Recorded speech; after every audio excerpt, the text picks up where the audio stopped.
चलो फिजिक्स क्यों पढ़नी है पहले तो ये समझ लेते हैं, ठीक है।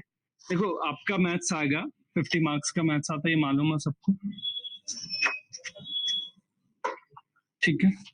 फिजिक्स आती है +20 मार्क्स की, 30 के आसपास या 22 मार्क्स के आसपास जाता है, +2 रहता है, ठीक है। +30 मार्क्स का आपका पेडागोजी आता है, ठीक है। तो मैथ्स तो लगभग एवरेज सब स्टूडेंट पढ़ते हैं, जितने भी लोग हैं मैथ्स पढ़ लेते हैं। ऑन एवरेज लगा लीजिए, अगर आप बहुत अच्छा करते हैं तो आपके यहाँ से 40 मार्क्स आ जाते हैं, या किसी के बहुत इंटेलिजेंट है तो 45 मान लीजिए, ठीक है। अगर 45 मान लीजिए, अगर आप फिजिक्स में अगर आप ऑन एवरेज 14 क्वेश्चन कर लेते हो और 14 आसानी से आ जाएंगे, नोट्स पढ़ोगे तो उसमें से भी आ जाएंगे 14। तो अगर आपके 40 है तो ये कितने हो जाएंगे, 64।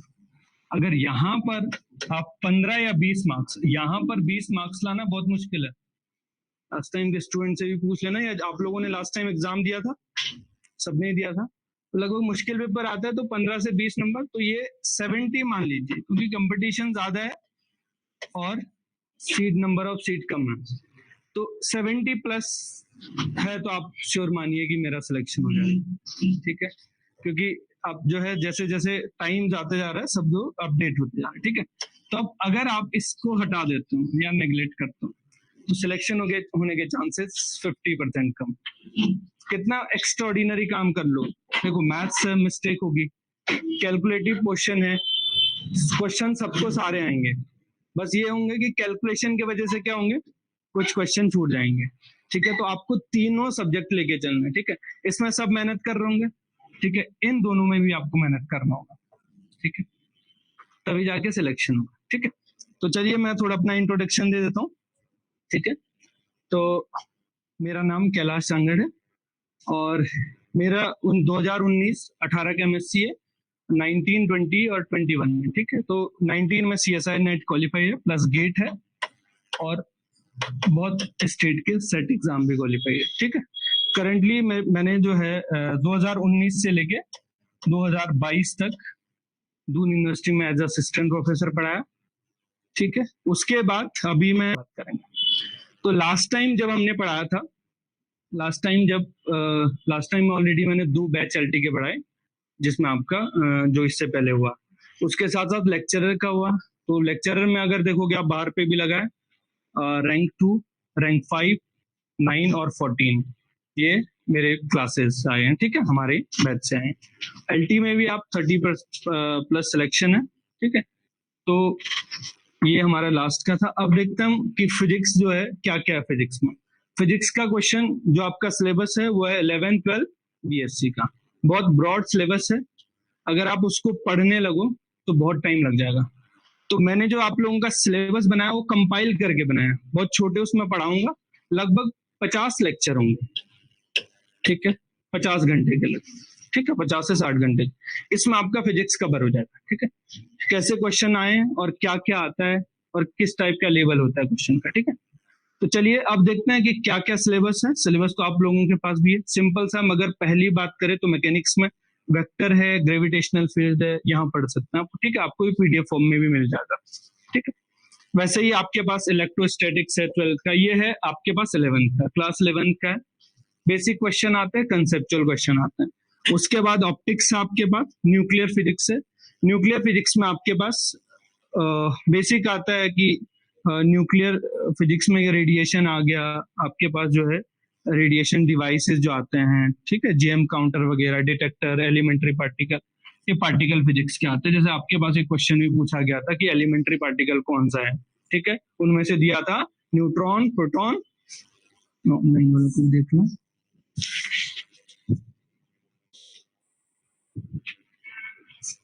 ठीक है। तो नेक्स्ट आपका क्वांटम मैकेनिक्स भी है, आपने BSc में पढ़ा होगा क्वांटम मैकेनिक्स। अरे हिंदी वाले टेंशन ना लें, मैं दोनों लैंग्वेज में पढ़ाता हूँ, ठीक है, तो हिंदी वालों के लिए भी कोई, ठीक है। तो हिंदी में जो है क्वांटम मैकेनिक्स में बेसिक आता है आपके पास wave particle duality, origin of quantum mechanics, और आपके पास रोडिंजर इक्वेशंस, ठीक है।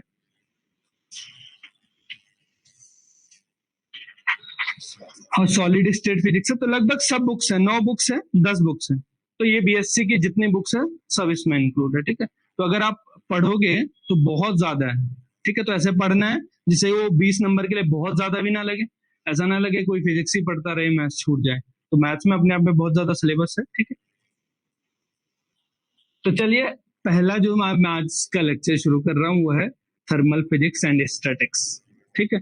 थर्मल फिजिक्स आपने बीएससी में देखा होगा, ठीक है। स्टैटिक्स जो है थोड़ा सा आपका बीएससी का क्वेश्चन है।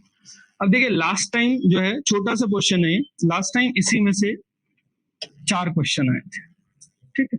इस बुक में से बहुत छोटा सिलेबस है, ये 5 टॉपिक, ठीक है। ये बहुत ज्यादा है नहीं आपके पास, बस मैक्सवेल डिस्ट्रीब्यूशन दे रखा है, मैक्सवेल जितने भी डिस्ट्रीब्यूशन है, फर्मी डिराक और बॉस आइंस्टाइन, इतने तक आपके पास इसमें आएगा। बाकी आपके पास लगा लीजिए 4 टॉपिक में से लगभग 4 क्वेश्चन बने, ठीक है। तो अगर 4 क्वेश्चन हो गए किसी से तो बचे 16 क्वेश्चन। तो ऐसे आपको चीजें प्लान करनी है हर चीज में कि किस यूनिट से कितना आता है और हमें कितना करना है, ठीक है। तो बहुत ज्यादा डीप में नहीं जाना। तो आज जो है पहला देख रहे हैं हम, देखिए 2018 में सिर्फ एक क्वेश्चन आया था, ठीक है, और 2015 में 3 क्वेश्चन आए थे। तो ऑन एवरेज ये नहीं कह सकते कि अगर पिछली बार 4 क्वेश्चन आए तो अगली बार हो सकता है 4 क्वेश्चन आए। तो ये 1 से लेके 4 तक वेरी कर सकता है, ठीक है।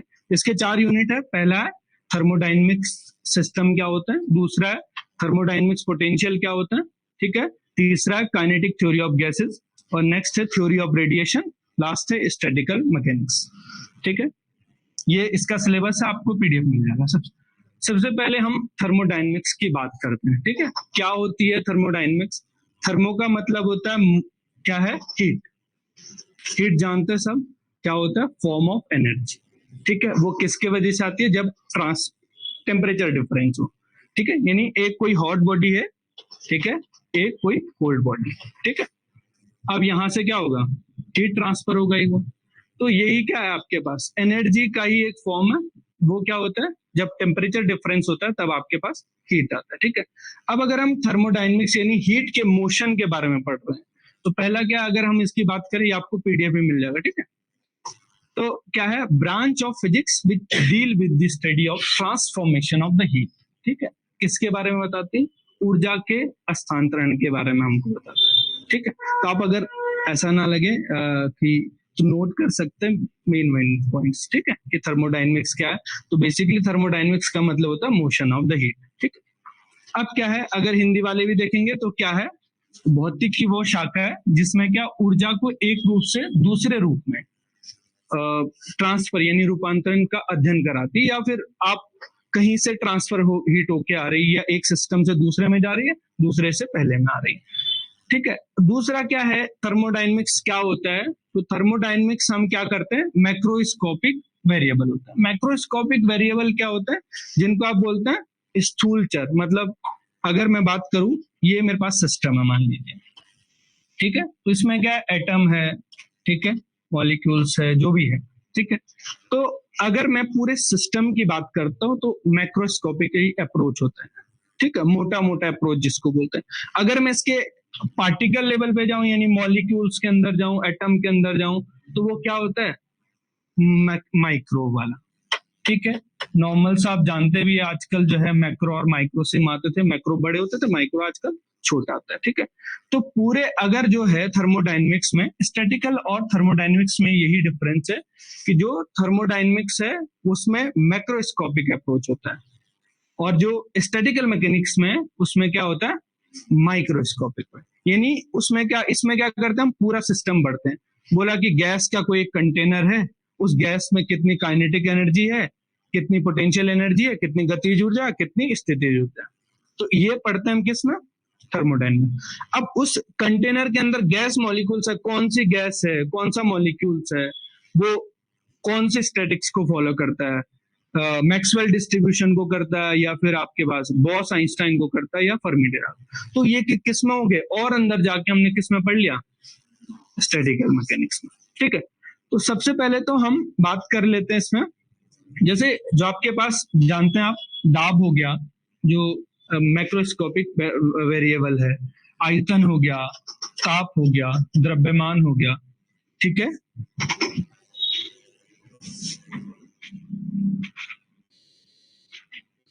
ठीक है, तो ठीक है, क्लियर है, इतना डेफिनेशन क्लियर होगी। ठीक है, करेंगे भी क्वेश्चन, कैसे कैसे क्वेश्चन आते हैं।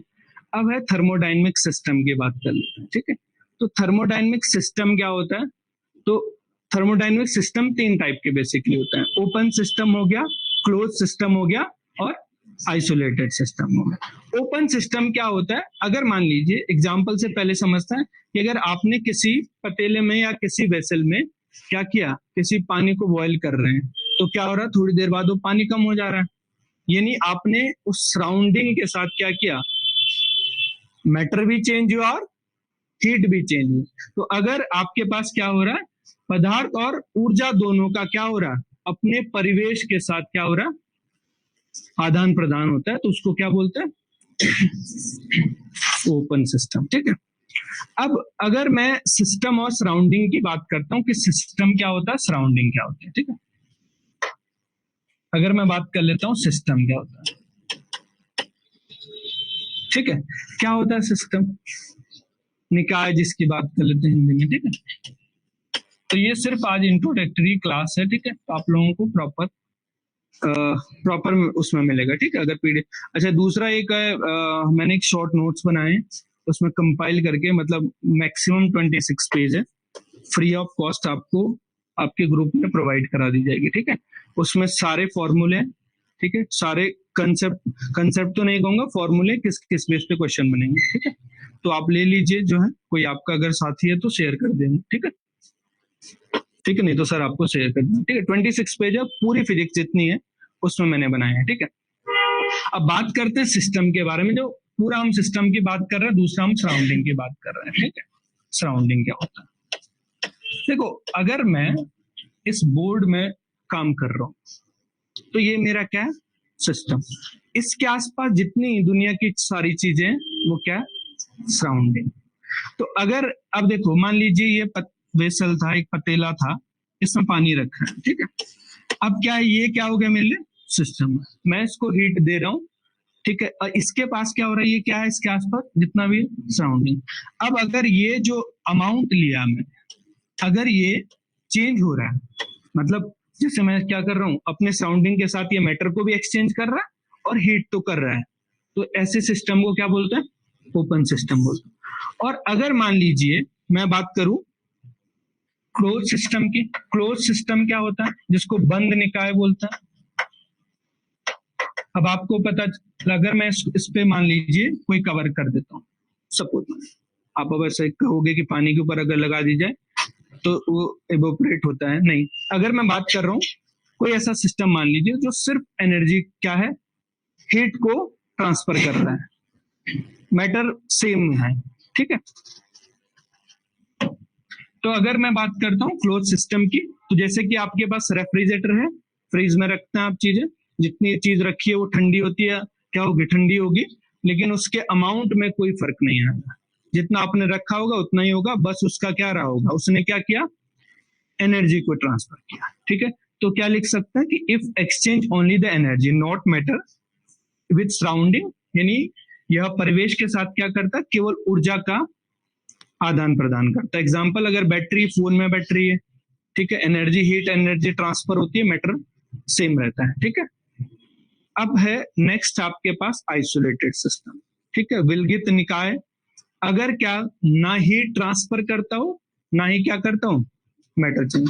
जैसे कि आप बोलते हैं कि क्या है, कौन सा, थर्मल फ्लास्क, जो जानते हैं आप लोग, थर्मस भी बोल सकते हैं, और आइडियली आइसोलेटेड कोई चीज नहीं होती, कुछ ना कुछ हीट चेंज होती है, फिर भी बोल सकते हैं कि एक थर्मल फ्लास्क क्या है, आइसोलेटेड सिस्टम है। हिंदी वाले भी देख सकते हैं कि अपने परिवेश के साथ ना तो ऊर्जा ना ही पदार्थ का आदान प्रदान करता है।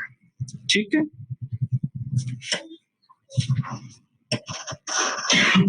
अब दो चीज पढ़ते हैं हम, ये इंपॉर्टेंट है, नोट कर सकते तो नोट कर लीजिए। ठीक है, साथ में, ताकि आपको भी अटेंटिव रहोगे क्लास में थोड़ा सा।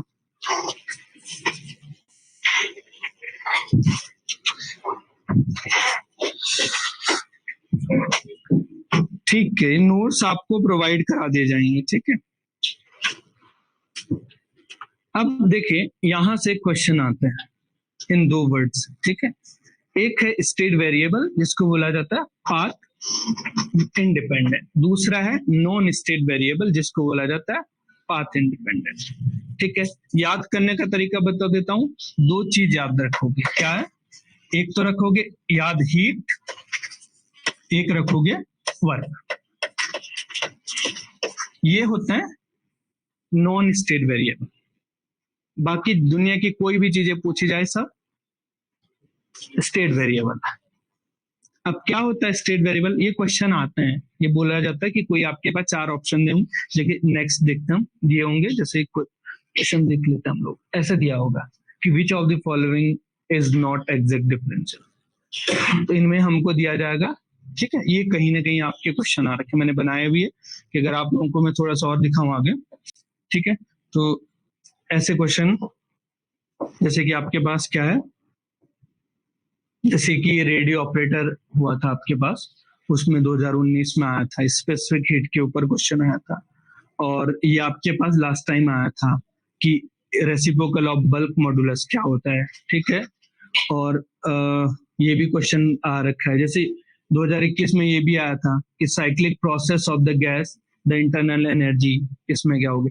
अगर आप बेसिक जितना क्लास में पढ़ाया जाए उतना भी फॉलो करोगे, उसके अलावा कुछ ना बुक लेने की जरूरत है, ठीक है, और ना ही किसी के लेक्चर पढ़ने की जरूरत है, सफिशिएंट है। ठीक है, बस इतना ईमानदारी से पढ़ लेना। ये भी 2015 में आ रखा है कि थर्मोडायनेमिक्स का फर्स्ट लॉ क्या है। उसके बाद नेक्स्ट क्वेश्चन है, ये हायर एजुकेशन लैब असिस्टेंट हुआ था 2018 में। ठीक है, ये मैंने फर्स्ट बैच पढ़ाया था।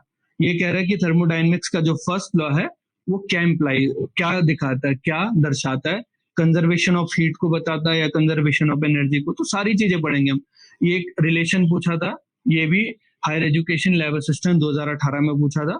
ये पूछा था कौन सा रिलेशन करेक्ट है, तो इसके लिए मतलब विद इन बहुत सेकंडों में आप ऐसे क्वेश्चन कर लोगे, क्योंकि मैं बहुत, जिन्होंने मुझसे लास्ट टाइम पढ़ा हो, कोई ऐसा तो नहीं है ना, कोई ऐसा जिन्हें पढ़ा हो, ऑनलाइन में होंगे। ठीक है, तो मैं बहुत एक आसान ट्रिक बताता हूँ, स्पॉटिव करके बहुत आसानी से आप निकाल। अगर मान लीजिए इनको याद करने लगे, देखिए एक चीज तो ये है कि याद करो, कोई भी वो तो आप बुक से भी ले लो, याद कर लो। जिसकी मेमोरी नहीं है, इस एज में खासकर क्या होता है, मेमोरी थोड़ी याद नहीं होता है, हर चीज नहीं रटी जा सकती है।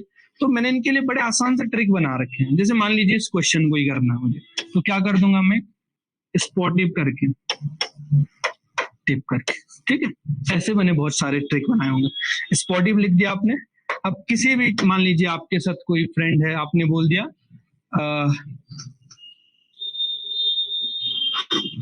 क्या बोल दिया, हे गर्ल ए यू। ठीक है, मान लीजिए आपने बोल दिया, किसी भी लड़की को बोल दिया हे गर्ल ए यू। ठीक है, ऐसे अपनी याद के लिए। ठीक है, अब देखो कितना आसान है। अब आप क्या करोगे, जी का रिलेशन पूछा, सामने आओगे, ठीक है, जी इक्वल टू यू लिखोगे। अब यहां से क्या करोगे, एक बार इधर लिख दोगे, एक बार इधर लिख दोगे। तो जी के साथ क्या है, ठीक है, क्या है जी के साथ, एक पी है, ऊपर जाओगे, एक पी है, दूसरा क्या है, टी है। ठीक है, अब टी के लिए, टी के साथ क्या है, सामने एस है। ठीक है, ऊपर जाने में लग रहा है कुछ एनर्जी रिलीज खर्च होगी, तो इसके आगे माइनस लगा दिया। ठीक है, अब देखो पी के बगल में क्या है, वी, तो नीचे आने में ज्यादा एनर्जी खर्च नहीं होगी, ऐसा ऑप्शन करेक्ट हो जाएगा। कौन सा ऑप्शन है ऐसा, ठीक है, तो फर्स्ट ऑप्शन। तो ऐसे ट्रिक के बना रखी है जब आपको बहुत ज्यादा करने की जरूरत नहीं पड़ेगी, क्योंकि मुझे भी मालूम है कि आप लोगों के पास 20 मार्क्स का। अब हो सकता है किसी ने कब लास्ट टाइम पढ़ी थी, मान लीजिए 2013 में पढ़ी। ठीक है, अब अगर उनके सामने एक बुक पकड़ा दी जाए कि एक मोटी सी बुक ले लीजिए पढ़ो, नहीं पढ़ा जाएगा। ठीक है, क्योंकि मान लीजिए मुझे देख लीजिए, मैंने मान लीजिए फिजिक्स, अब मान लीजिए किसी का हो सकता है दूसरा सब्जेक्ट अच्छा हो, अब जहां पे आपने टाइम दिया उसमें क्या होती है आपकी, वो चीज ज्यादा बेटर पता है। अब आपसे मान लीजिए कोई घंटा घर का रास्ता पूछा जाए तो आप आसानी से बता दोगे, ये जाओ यहाँ से चले जाओ। अब मान लीजिए वो खुद से ट्राई करेगा, बस बेसिक डिफरेंस है समझना। मान लीजिए खुद से जा सकता है, मैं ही नहीं कह रहा हूँ, सबके अंदर कैपेबिलिटी है, जा सकता है, लेकिन क्या है, टाइम पे पहुंच पाएगा, हो सकता है ना पहुंचे, हो सकता है पहुंचे। अब वो छोटी सी गलती क्या कर देती है, आपके सिलेक्शन को रोक देती है। अब आपने क्या किया, मान लीजिए कोई कहाँ से, कोई कहीं से तैयारी करने आया, देहरादून में आ गया। ठीक है, आपने टाइम भी दिया, मेहनत भी की, बस आपने चीजों को टेक्निकली नहीं किया। बोलते हैं ना स्मार्ट वर्क करना चाहिए, हमेशा बोलते हैं। स्मार्ट वर्क क्या है? यही तो है, ये तो नहीं है स्मार्ट वर्क। तो चीजें ना आप कम से कम एटलीस्ट एग्जाम को एक बार देखिए कि क्या क्या उसमें हम और क्या क्या वीक पॉइंट हो सकता है। अब मान लीजिए मैथ्स के हो सकते हैं कुछ ऐसे ऐसे क्वेश्चन होंगे जो हो सकते नहीं समझ आए हमें, सारे हमें थोड़ी के ना आ सकते हैं। मान लीजिए फिजिक्स में कुछ ऐसे क्वेश्चन होंगे जो नहीं हो रहा हो, पेडागोजी में कुछ ऐसे हो, तो आपको तीनों को लेके चलोगे तो सिलेक्शन के चांसेस ज्यादा बढ़ जाएंगे। मान लीजिए आपका दिन खराब था, आपसे मैथ सॉल्व नहीं हुआ मान लीजिए, तो आप क्या गए 35। ठीक है, आपको फिजिक्स के आसान आसान क्वेश्चन दे तो आपका आ गए यहाँ 15, और मान लीजिए पेडागोजी में 15, तो हो गए 65। और आप अकेले मान लीजिए इसके भरोसे चल गए होता तो पॉसिबिलिटी कम होती। मैं वो नहीं बता रहा हूँ कोई चीज को कम या ज्यादा नहीं बता रहा हूँ, बस ये बता रहा हूँ कि बेटर सिलेक्शन के लिए आपको क्या क्या करना चाहिए। बाकी आप सब समझदार है, ठीक है। तो ऐसी ऐसी चीजें बनाई है ताकि आप लोगों को बहुत ज्यादा वर्णन नहीं पड़ेगा। ऐसा भी नहीं पड़ेगा मैंने इतना बड़ा नोट्स बना दिया अब उसको कैसे पलटे। 20 नंबर के लिए मन भी तो नहीं करता ना कितना नोट्स पलटा जाए। चलिए ठीक है, तो ऐसे क्वेश्चन है सारे, मैंने जितने भी एलटी लेवल के क्वेश्चन है, जैसे ये एडियाबेटिक प्रोसेस के लिए पूछा गया था, ठीक है, तो ऐसे सारे क्वेश्चन होंगे। ये भी एसआई जो है रेडियो ऑपरेटर 2019 में पूछा गया था कि सेकंड लॉ ऑफ थर्मोडायनेमिक क्या एक्सप्रेस करता है, ठीक है। तो जैसे ये विशिष्ट ऊष्मा है कि SI unit of the specific heat क्या होती है, तो पहले तो एटलीस्ट हमको स्पेसिफिक हीट का, देखो हर चीज नहीं रटी जा सकती। मान लीजिए किसी ने रटने की कोशिश की, अब इतने फॉर्मूले नहीं रट पाओगे ना। अब जिसको बेसिक फॉर्मूला पता होगा कि स्पेसिफिक हीट क्या होती है, तो आप क्या कहोगे मान लीजिए, ठीक है। बस ओवरव्यू दे रहा हूँ कि मान लीजिए मैंने पढ़ा है, मैंने आपको बताया कि कोई एक सैंपल है, हो सकता वाटर हो, कोई चीज है, मेटल है, इसको मैंने डीक्यू हीट दी, गर्म किया, तो इसके टेम्परेचर में डिफरेंस आएगा, आएगा टेम्परेचर में डिफरेंस। तो हम क्या कहेंगे कि D Q directly proportional to D T. बस कुछ नहीं किया हमने, याद ही नहीं करा। मैं कहूंगा यहाँ से प्रोपोर्शनलिटी का साइन हटाया, अब इसके पास मास भी तो होगा कुछ ना कुछ, कोई कुछ मास तो रख रहा होगा, तो लिखा मैंने, या इसको मैं ये लिख देता हूँ मास ना,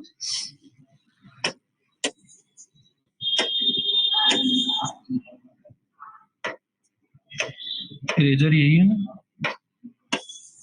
ठीक है, यहाँ लिख देते हैं, ठीक है, एम डी टी, ठीक है। मान लीजिए ये मास था उसका, उसके टेम्परेचर में चेंज आया, यहाँ से एक प्रोपोर्शनलिटी का साइन हटाऊंगा, सबको मालूम है एम डी टी, ठीक है।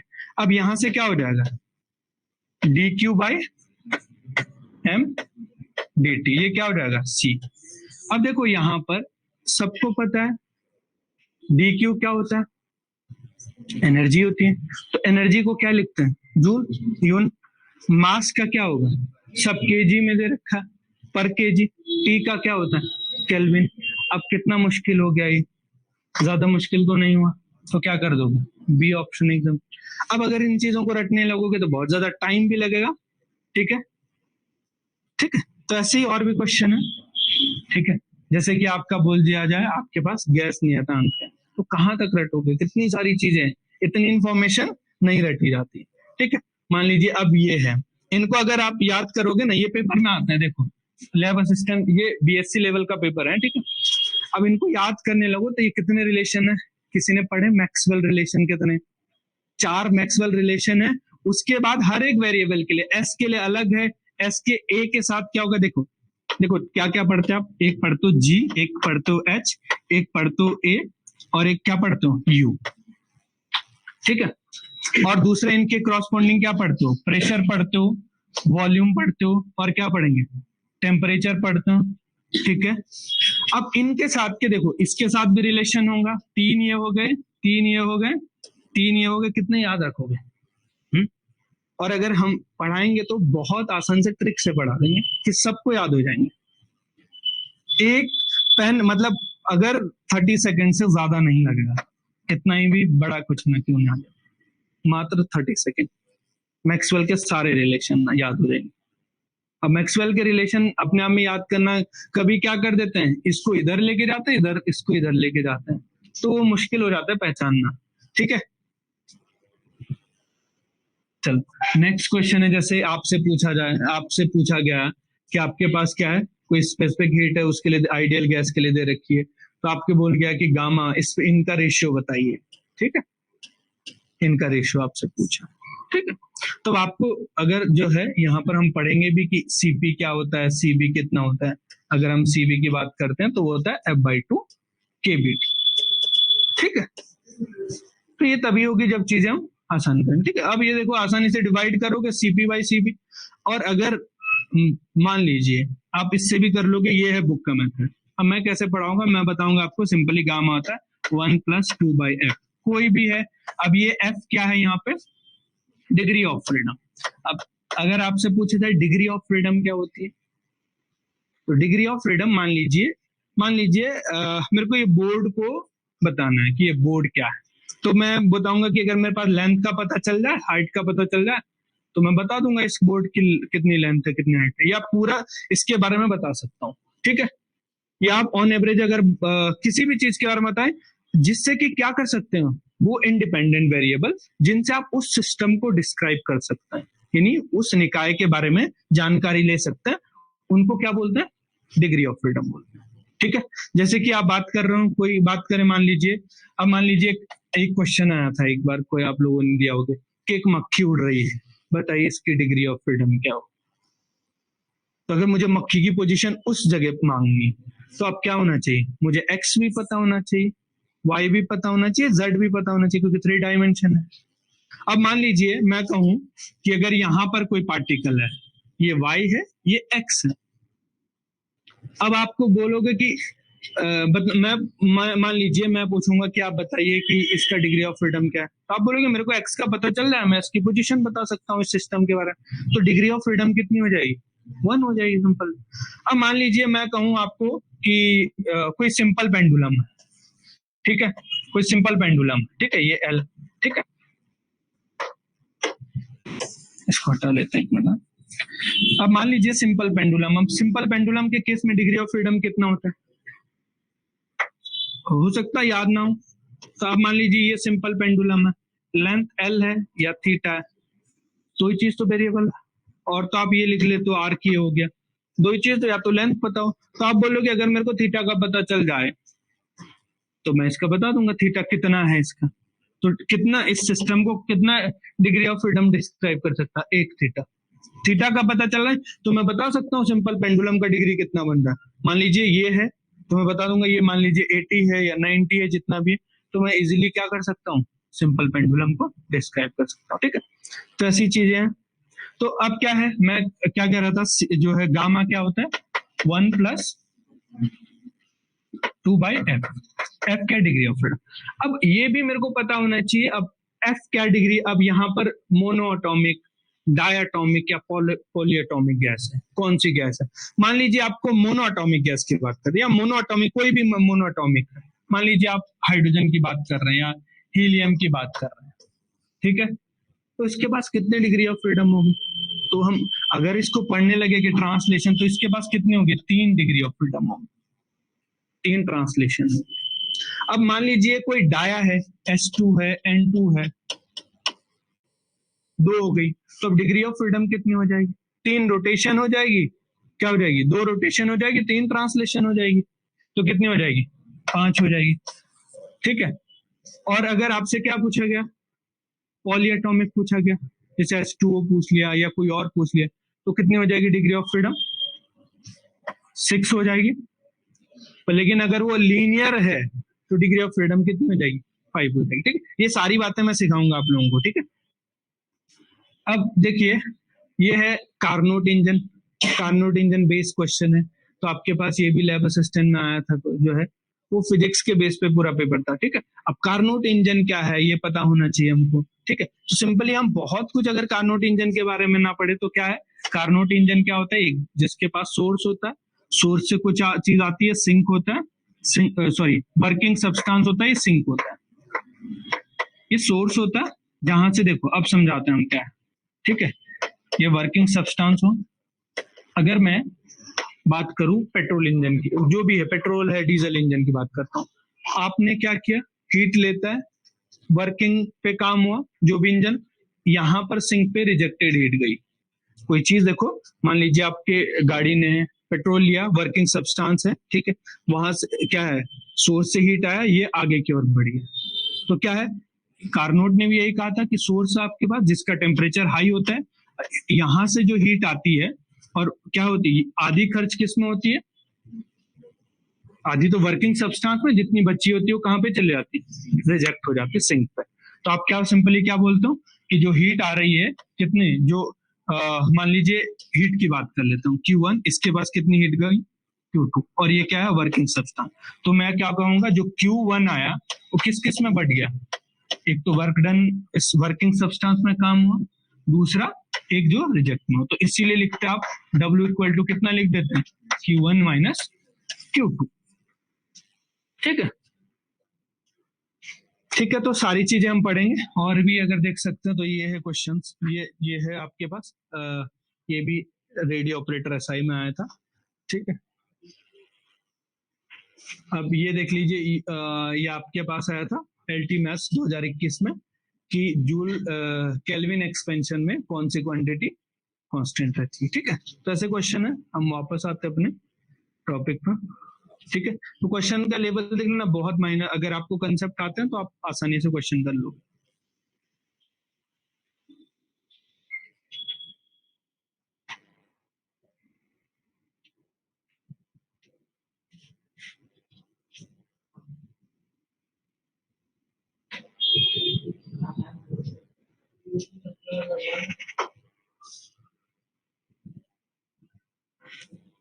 यहाँ पे थे हम, नहीं ये है। ठीक है, यहाँ पे तो देखिए दो चीज याद रखिए, क्या है स्टेट वेरिएबल और नॉन स्टेट वेरिएबल। ये होते हैं पाथ इंडिपेंडेंट, नाम से ही पता चल रहा है पाथ इंडिपेंडेंट, मतलब जो पाथ से, जिस पाथ से जा रहे हैं उस पर डिपेंड नहीं कर रहा है। मान लीजिए आप एक पॉइंट से बी पॉइंट में गए, ये ए है ये बी है, तो ए से बी में जा रहे हो, इस इधर वाले पाथ से जा रहे हैं या इधर वाले पाथ से जा रहे हैं, इस बात पे डिपेंड कर ही नहीं रहा। किस बात पे डिपेंड कर रहा है कि आपके पास फाइनल और इनिशियल पोजीशन कहां पे है। तो क्या होता है, the variable change depends only on initial and final state. केवल इन दो जगह पर डिपेंड कर रहा है कि इस जगह और इन पोजीशन, इनकी पोजीशन कहाँ है। इस बात पे नहीं आप कोई इधर से गया हो तो वही इधर से गया हो या इधर से गया। तो ऐसे वेरिएबल को क्या बोलते हैं, पाथ इंडिपेंडेंट या स्टेट फंक्शन होता है। ठीक है, हिंदी में भी देख सकते हैं कि जो परिवर्तनशील चर होते हैं वो केवल प्राथमिक और अंतिम स्थिति पर निर्भर करते हैं। दूसरा ये एग्जैक्ट एग्जैक्ट डिफरेंशियल होता है। अब एग्जैक्ट डिफरेंशियल क्या होता है, अगर मान लीजिए कोई फंक्शन है, चलिए यहाँ लिख देता हूँ मैं स्लाइड। देखो अगर मेरे पास एग्जैक्ट डिफरेंशियल की बात करता हूँ तो एग्जैक्ट डिफरेंशियल क्या पढ़ते हो आप, del X Y del Y X, यही पढ़ते हैं। पढ़े भूल गए होंगे तो आपने देखा होगा। तो ऐसे जो है एग्जैक्ट डिफरेंशियल होते हैं, वो क्या होते हैं आपके पास, स्टेट वेरिएबल होता है। दूसरा एग्जाम्पल क्या क्या है इसके, तो एग्जाम्पल मैंने कहा internal energy, entropy, pressure, volume, temperature, ये सारी चीजें क्या है, स्टेट वेरिएबल है। अब देखो दूसरा है नॉन स्टेट वेरिएबल, जो होता है पाथ डिपेंडेंट, यानी वो इनिशियल और फाइनल पोजीशन के साथ साथ किस पाथ से आया इस बात पर भी निर्भर करता है। क्या कहा मैंने कि जो स्टेट है ये ए और बी की पोजीशन के साथ साथ इस बात पर भी निर्भर करता है कि किधर से आया, ये वाला पाथ फॉलो किया या ये वाला किया या ये वाला किया। तो यानी जो चेंज है, परिवर्तन है, वो केवल प्रारंभिक और अंतिम अवस्थाओं के साथ साथ क्या है, इन अवस्थाओं को जोड़ने वाले पथ पर भी निर्भर करता है। ठीक है, इनको जो कनेक्ट पाथ कनेक्ट कर रहे हैं, यानी as well depends as well as on path of connecting path पे। ठीक है, connecting path of this state. दूसरा क्या है, नो क्या है, नॉट एग्जैक्ट डिफरेंशियल होते हैं। तीसरा क्या है, इसके एग्जांपल याद रखना, वर्क एंड हीट। अब देखो कैसे क्वेश्चन, सारे नहीं याद रखने। ठीक है, सिर्फ हमें इस पूरे टॉपिक में से दो चीज याद रखनी है, वर्क और हीट क्या होते हैं, बाकी सब स्टेट वेरिएबल। ठीक है, तो दो चीज पे हम आपके क्वेश्चन हो जाएंगे। ठीक है, अब देखते हैं क्वेश्चन क्या है। अब देखो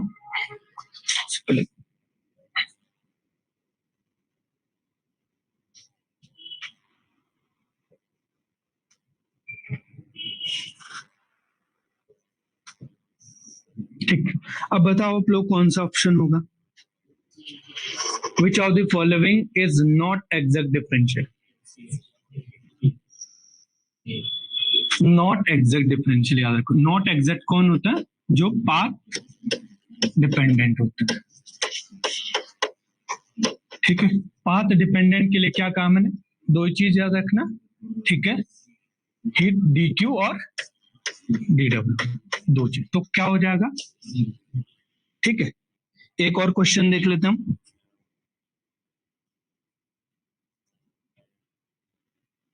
नोट कर सकते हो, नोट करना चाह रहे हो?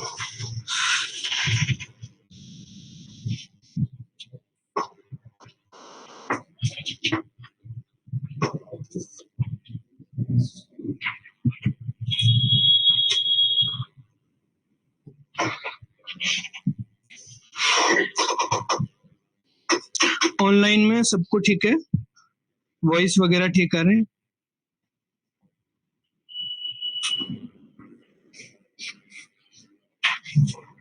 ठीक है, चलिए एक क्वेश्चन लिख लीजिए आप। क्वेश्चन है,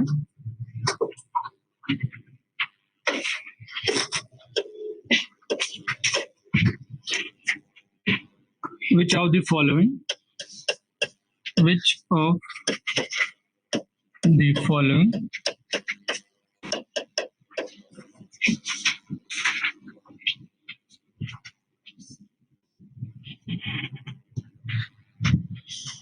is path dependent? ये आपके किसी पीजीटी एग्जाम, टीजीटी एग्जाम में आया हुआ, ठीक है, जो पाथ पर निर्भर करता है, ठीक है, ऐसा बताइए। ए ऑप्शन दे रखा है यू, बी ऑप्शन दे रखा है पीडीवी, और सी ऑप्शन दे रखा है आपके पास P, and D option V. ठीक है, किसी टीजीटी एग्जाम का पेपर है, ठीक है, टीजीटी क्वेश्चन नहीं है। बताओ कौन सा होगा? ए ऑप्शन होगा, ठीक है, तो आसानी से हो गया। कौन सा होगा? हाँ? बताओ ए या बी? किसी को ए पे डाउट है? अब देखो, जिन लोगों को याद नहीं आ रहा, मान लीजिए हो सकता है याद नहीं, तो मैं बता देता हूँ, ठीक है। देखो, आप लोगों ने थर्मोडाइनमिक्स का फर्स्ट लॉ पढ़ा होगा, नहीं पढ़ा तो देख लीजिए। थर्मोडाइनमिक्स का फर्स्ट लॉ क्या कहता है आपके पास? जो एनर्जी क्या है, ना तो क्रिएट की जा सकती और ना ही डिस्ट्रॉय की जा सकती, बस एनर्जी क्या करते हैं, एक फॉर्म से दूसरे फॉर्म में। तो मान लीजिए मैंने किसी सिस्टम को डी क्यू हीट दिया, कोई भी सिस्टम था, मैंने उसको डी क्यू हीट दिया। अब वो डी क्यू हीट, एक तो उसकी इंटरनल एनर्जी, ठीक है, में खर्च हो जाएगा, यानी कुछ तो वर्क करेगा ना। मान लीजिए मेरे पास ये सिस्टम था, मेरे पास डी क्यू अमाउंट हीट थी, मैंने इस सिस्टम को दी।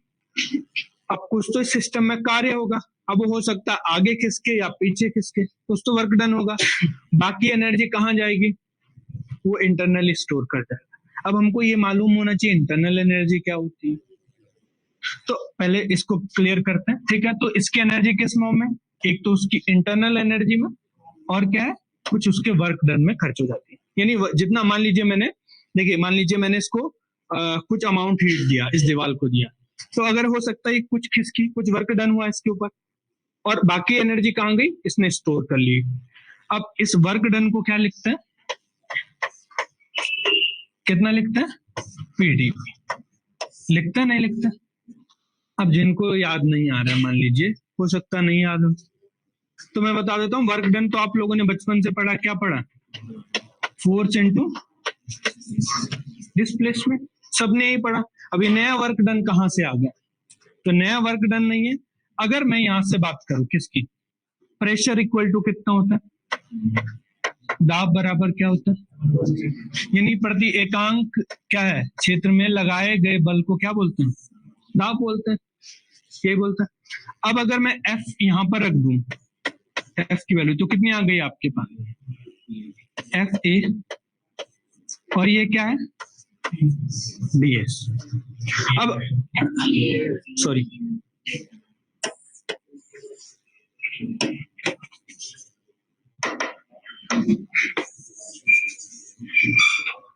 ठीक है, कितना हो जाएगा पी ए। ठीक है, अब ये नहीं समझ आया तो मैं क्या करता हूँ, यूनिट वाइज लिख लेता हूँ। ठीक है, अब देखो ये एरिया है, एरिया की यूनिट कितनी होती है और डिस्प्लेसमेंट की यूनिट क्या होती है, मीटर। तो ये क्या बन गया, मीटर क्यूब क्या होता है, वॉल्यूम होता है। तो ये फॉर्मूला आ गया यहीं से। ठीक है, क्लियर। तो नई चीज नहीं। अब ये वर्क डन तो हमने, डब्ल्यू तो हमने पहले से पढ़ा है कि अगर आपके पास जो डब्ल्यू है वो क्या है,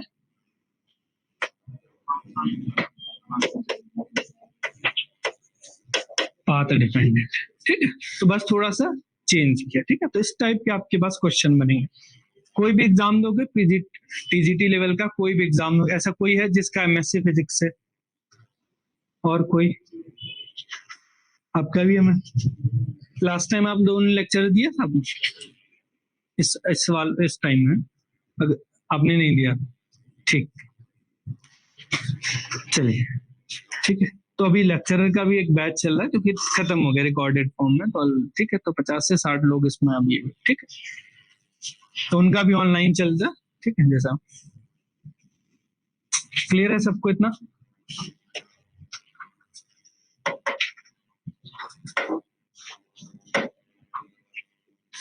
ठीक है, ऑनलाइन वालों को देख लेते हैं क्या।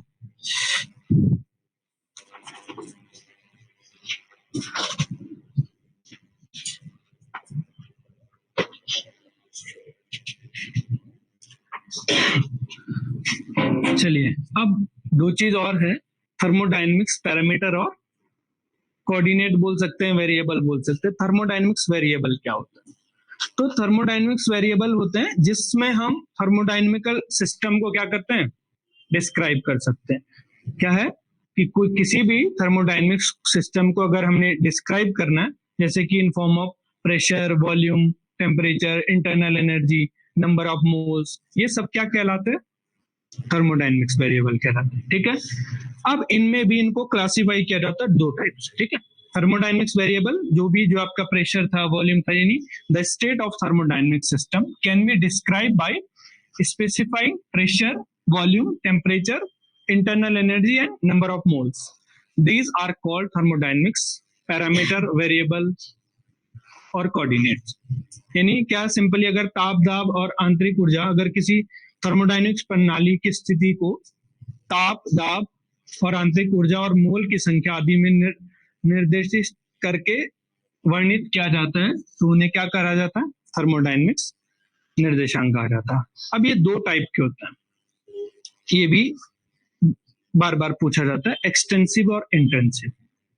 ठीक है, एक को बोलते हैं एक्सटेंसिव, मतलब समझ रहे हैं बड़ा, ऐसा समझिए, और इंटेंसिव क्या होता है, बहुत अंदर का। ठीक है, अब देखते हैं क्या होता है। सिंपली जो एक्सटेंसिव है वो क्या है, साइज को इंडिकेट करता है। साइज वो कैसे इंडिकेट करता है, मान लीजिए अब मेरे पास ये मान लीजिए मेरे पास ये था कोई फोन था, इसका वॉल्यूम कुछ हो, मान लीजिए 3 डायमेंशन है, इसको मैंने आधा तोड़ दिया, तो इसका अलग वॉल्यूम हो जाएगा, इसका अलग वॉल्यूम हो जाएगा। ठीक है, अब बात करता हूं, अगर इसका टेम्परेचर, मान लीजिए इसका टेम्परेचर 20-30 डिग्री था, अब कुछ ऐसा ना हो कि टेम्परेचर लिखो, तो अगर मैं तोड़ दूं तो इधर भी 30 रहेगा, इधर भी 30 ही रहेगा। मान लीजिए मैंने कोई सिस्टम था, उसको क्या कर दिया, ब्रेक कर दिया, तो वॉल्यूम तो क्या हो सकता है, आधा आधा हो जाएगा, ऑब्वियसली बात है, बड़ी चीज थी, आधी टूट गई। अब मान लीजिए उसका टेम्परेचर था 30 डिग्री, अब टेम्परेचर मान लीजिए ऐसा ना हो कि ब्रेक होने की वजह से कुछ फ्लो हो रहा हो, मान लीजिए काट दिया मैंने ऐसे तरीके से, या उसके बीच में एक वॉल कर सेपरेट कर दिया मैंने, तो अब टेम्परेचर और प्रेशर चेंज नहीं होगा, वही रहेगा, जो इसका टेम्परेचर प्रेशर था, इसका टेम्परेचर वो। इनको क्या बोलते हैं, अगर जो है साइज पे क्या कर रहा है, साइज को इंडिकेट कर रहा है, तो वो होती है एक्सटेंसिव। और अगर वो साइज पे डिपेंड ही नहीं करती तो उनको क्या बोलते हैं, इंटेंसिव। अब जितनी भी सारी चीज आती है, जैसे कि आपके पास मैं बात करता हूँ जो है वॉल्यूम होगी, टोटल मास हो गया, मास भी आधा आधा हो जाएगा, मान लीजिए 100 थे, 50 इधर आ जाएंगे, 50 इधर आ जाएंगे आपके पास। ठीक है, दूसरा क्या है, गिब्स एनर्जी हो गई, हेल्महोल्ट्ज हो गई, फ्री एनर्जी हो गई, हीट हो गई, हीट कैपेसिटी हो गई। ये हीट कैपेसिटी का ध्यान रखोगे आप, ठीक है। बाकी सारी चीजें, अब जो है इंटेंसिव क्या होते हैं, these are state variable do not depends on the size, जो साइज पे डिपेंड ही नहीं करते हैं। जैसे कि नाम से ही पता चल जाएगा आपके पास टेम्परेचर, प्रेशर, स्पेसिफिक हीट पे स्टार कर देना आप जब भी करोगे, क्योंकि जनरली इसके ऊपर क्वेश्चन पूछा जाता है, स्पेसिफिक हीट क्या है, स्टेट वेरिएबल है या सॉरी इंटेंसिव है एक्सटेंसिव है, ठीक है। बॉइलिंग पॉइंट हो गया, ये सारी क्या है इंटेंसिव। एक्सटेंसिव क्या करता है, जो कि साइज को डिनोट करता है, ठीक है। क्लियर है इतनी बात। तो आपके पास क्या है, ये आपने कहा कि जैसे कि प्रेशर हो गया, टेम्परेचर हो गया, ये क्या होता है एक्सटेंसिव। थोड़ी सी बात कर लेते हैं इंटेंसिव के ऊपर, ठीक है। इंटेंसिव आप आसानी से पहचान लोगे, इंटेंसिव, ठीक है। जैसे आपने कहा पी हो गया, टी हो गया, और क्या हो गया, म्यू हो गया, केमिकल पोटेंशियल, और क्या हो सकता है स्पेसिफिक हीट, ठीक है, सी। ये हो गया आपके पास इंटेंसिव। अब एक्सटेंसिव क्या थे, जो साइज पे क्या करते हैं, डिपेंड नहीं करता है। हिंदी में भी लिखा होगा, अगर जिनको हिंदी में प्रॉब्लम तो लिखा होगा मैंने हिंदी में, ठीक है। यानी क्या है, क्या बोलते हैं इसको एक्सटेंसिव को, हाँ, एक को स्थूल बोलते हैं, एक को क्या बोलते हैं, एक तो व्यापक हो गया एक्सटेंसिव, ठीक है, व्यापक हो गया, और इसको क्या बोलते हैं इंटेंसिव ही ध्यान रख सकते ध्यान, ठीक है। तो ये व्यापक हो गया, और ये मुझे लग रहा है इसको स्थूल, किसको स्थूल तो मैक्रो होता है ना, सूक्ष्म याद रखना, मतलब ऐसे सूक्ष्म तो नहीं है, एग्जैक्टली देख लेना अगर आप हिंदी में देखना चाह रहे, ठीक है। इसको व्यापक बोलते हैं, ठीक है। अब एक चीज बताना चाह रहा हूं मैं आप लोगों को यहाँ पर, एक्सटेंसिव आपने कहा कि मान लीजिए क्या है आपके पास, क्या क्या हो गया, मास हो गया, वॉल्यूम हो गया, और क्या हो गया हीट कैपेसिटी। वो दो याद रखोगे आप, हीट कैपेसिटी और स्पेसिफिक हीट, मैं दोनों बताऊंगा। अब देख लीजिए, या नंबर ऑफ मोल्स की बात कर लेता हूं मैं, आधे हो गए थे। अब अगर आपसे पूछा जाए कि दो एक्सटेंसिव को डिवाइड कर दिया जाए, दो अगर आपके एक्सटेंसिव को डिवाइड कर दिया जाता है तो आपको क्या मिलता है। मान लीजिए वॉल्यूम है, वॉल्यूम क्या हो जाता है आधा, तो मैं कहूं ये एक एक्सटेंसिव था, आधा हो गया, और दूसरा क्या हो गया आपके पास, कोई और एन मान दो आप, या मास मान देता हूँ, एन मान लेता हूँ, जो आपको मानना है, ठीक है। तो ये क्या हो जाएगा, वही आया जो स्टार्टिंग में था, मतलब जो पूरे सिस्टम का था वही आया। अगर दो एक्सटेंसिव को डिवाइड करते हैं तो ये क्या बन जाता, इंटेंसिव, ठीक है। तो अगर किसी दो एक्सटेंसिव को डिवाइड करोगे तो क्या मिलता है आपके पास, इंटेंसिव। जैसे कि यहाँ पे पता चले, मान लीजिए वॉल्यूम क्या था, आधा हुआ, मान लीजिए कोई ये ईंट था, मान लीजिए कुछ भी था, इसको आपने आधा तोड़ दिया, तो अब वॉल्यूम क्या हो जाएगा, आधा था वॉल्यूम, बीच से तोड़ दिया, परफेक्ट, तो वॉल्यूम आधा हो गया। नंबर ऑफ मोल्स भी क्या हो जाएंगे, मान लीजिए एन थे, तो एन बाई टू इधर हो जाएंगे, एन बाई टू इधर हो जाएंगे, दोनों को अगर डिवाइड करेंगे, टू से टू कैंसिल, तो वी बाई एन। जो स्टार्टिंग में थे, मान लीजिए पूरे सिस्टम के पास क्या है, मान लीजिए पूरा सिस्टम है, इसके पास नंबर ऑफ मोल्स एन है, और वॉल्यूम कितना वी। अब मैंने इसको तोड़ दिया, तो नंबर ऑफ मोल्स कितना, एन बाई टू, वॉल्यूम कितना हो गया, बी बाई टू हो गया, और ये कितना हो गया, ये भी एन बाई टू और बी बाई टू। तो स्टार्टिंग में कितने थे ये, तो अगर दो एक्सटेंसिव को डिवाइड करते हैं तो क्या मिलता है, इंटेंसिव मिलता है, ठीक है। हाँ? इंटेंसिव, हाँ, तो देखो डिपेंड, मैंने क्या कहा, सिस्टम के साइज पर डिपेंड ही नहीं कर रहा, देखो डेफिनेशन पढ़िए, क्या लिखा, not depends on the size of the system, effect होता ही नहीं है, मतलब आधा करो या कुछ भी करिए, उस वो इफेक्ट नहीं होता डिवाइडेशन से। नहीं, अगर मैं किसी सिस्टम को, एक और डेफिनेशन अपनी ओर से ऐसे लिख सकते हैं कि क्या है, अगर मैं किसी सिस्टम को अनइफेक्टेड रही हूं, मतलब ऐसे वेरिएबल जो अनइफेक्टेड रहते हैं, जैसे कि प्रेशर हो गया, टेम्परेचर हो गया, तो अब देखो आपको देखने से लग गया यहाँ पर कि वो अनइफेक्टेड रह गया, क्योंकि स्टार्टिंग में कितना था, ये था, तो अब आया भी कितना आपके पास, वही आया जितना था। हालांकि आपने प्रॉपर उससे किया, ये आधा हुआ था, ये भी आधा हुआ था, तो अगर इनको डिवाइड किया तो वही आ गया था। तो इससे क्या पता चला हमें, जो इंटेंसिव है वो डिवाइड से उस पर कोई फर्क नहीं पड़ा। तो ऐसे वेरिएबल क्या होते हैं, इंटेंसिव वेरिएबल होते हैं। ठीक है, इसीलिए तो नोट करवाया मैंने कि अगर दो चीज को डिवाइड कराएंगे एक्सटेंसिव तो इंटेंसिव बन जाता है। ठीक है, क्लियर है सबको? किसी को डाउट है तो पूछ सकते हैं। ठीक है।